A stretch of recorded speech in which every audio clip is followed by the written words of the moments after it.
Hello everyone, আমি মিষ্টি চলে আসলাম আর একটা নতুন ব্লগ নিয়ে। আর আমার ব্লগে তোমাদের অনেক ওয়েলকাম। আজকের ভিডিওটা একটু অন্যরকম। আজকে আমার মাতৃত্বের 14টা বছর কমপ্লিট হয়ে গেল, তাই ভাবলাম তোমাদের সাথে এত খুশির দিনটা আমি আজকে কী করে শেয়ার না করে পারি বলো।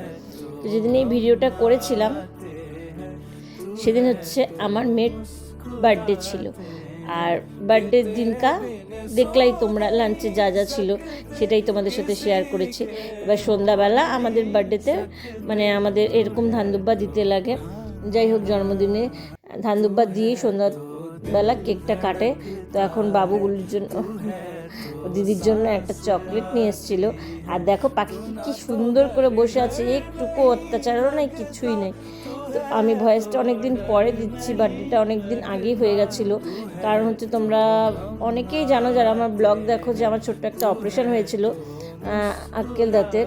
তো সেই জন্য আমার কথা বলা বারণ ছিল, মুখটা অনেকটাই বেশি ফুলা ছিল, কথা বলতে পারছিলাম না।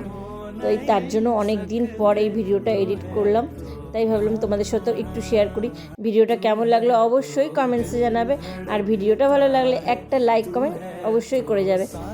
তো দেখা হবে আবার নেক্সট ব্লগে, ততক্ষণের জন্য টাটা। সবাই ভালো থেকো, সুস্থ থেকো, সাবধানে থেকো। আর ব্লগটা কেমন লাগলো সেটা অবশ্যই কমেন্টসে জানাবে। টাটা।